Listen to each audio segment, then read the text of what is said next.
মৰমৰ ছাত্ৰ-ছাত্ৰীসকল, আজি আমি ক্লাছ 10 ত্ৰিকোণমিতিৰ পৰিচয় লেসন অনুশীলনী 8.1 4 নম্বৰ অংকটো কৰিম। প্ৰশ্নটো হ'ল দিয়া আছে যে 15 cot a equal 8 তেন্তে sin a আৰু sec a উলিওৱা।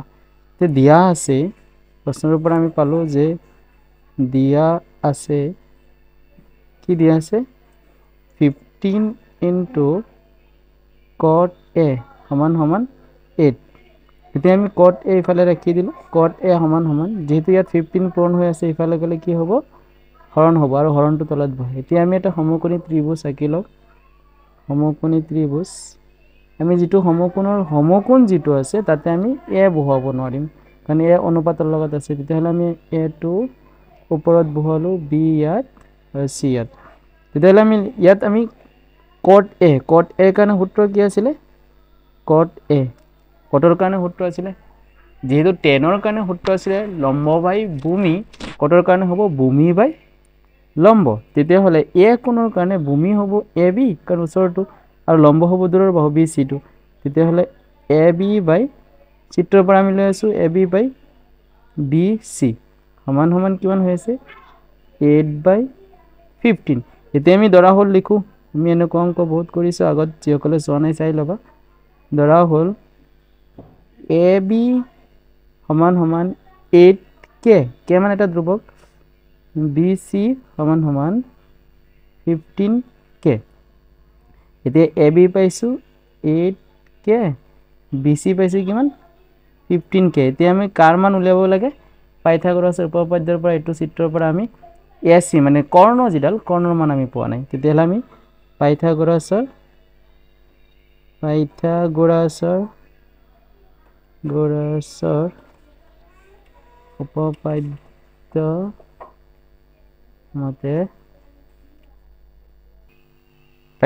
উপপাদ্য মতে কাৰ সূত্ৰ ব্যৱহাৰ কি উলিয়াব লাগে ac বহুৱা ac ইকুৱেল যেহেতু স্কয়াৰ দিয়া নাই কাৰণ ইয়াত ৰুট ওভাৰ আহি যাব ab square plus bc square. তে ab এর মান কেটা বহাই যাও ab এর মান কিমান আছে ab এর মান 8k হোল স্কয়ার কারণ দুইটার উপর স্কয়ার দিব লাগে কারণে ব্র্যাকেট দিছো প্লাস bc এর মান 15k হোল স্কয়ার।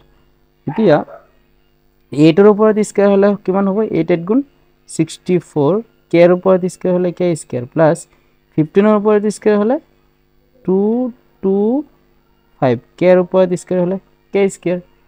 তাহলে দুইটা যোগ করলে কিমান হবে চাও 4 আর 5 9 6 আর 2 8 ইয়াত 2 আছে k যেহেতু এটাই আছে k স্কয়ার লিখি দিলো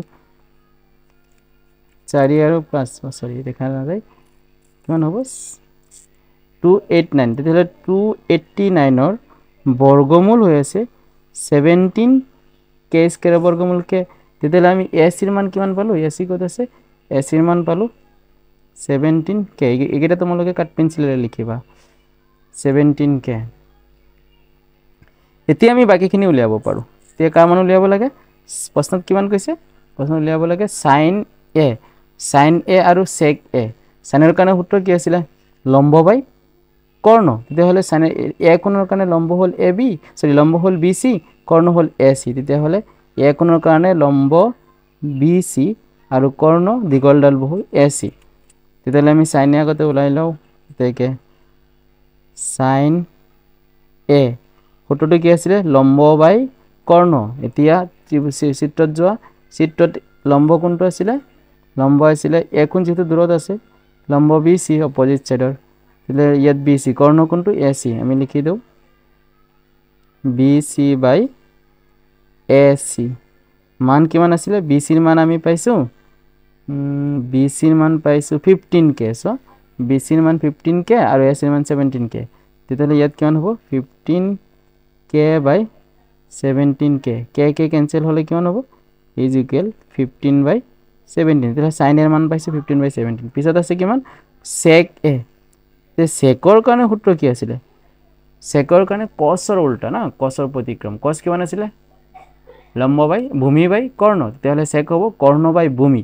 এতিয়া ইয়াত যেহেতু ত্ৰিকোণমিতি অনুপাত a আছে a কোণৰ কাৰণে ভূমি হৈ আছে এ বি আৰু কৰ্ণ হৈ আছে এ চি আৰু চেকৰ কাৰণে কৰ্ণ বাই ভূমি মানে এ চি বাই এ বি তেনে লিখি দিওঁ এ চি বাই এ বি তেতিয়াহ'লে এ চিৰ মান আছে 17K এ বিৰ মান কিমান আছে 8K কে ৰিমুভ কৰিলে 17/8 এতিয়া আমি মান কেইটা পাই গ'লো এটাৰ মান পাইছোঁ সাইনৰ মান পাইছোঁ 15/17 আৰু চেকৰ মান 17/8 আকৌ সকলোৱে বুজি পাইছে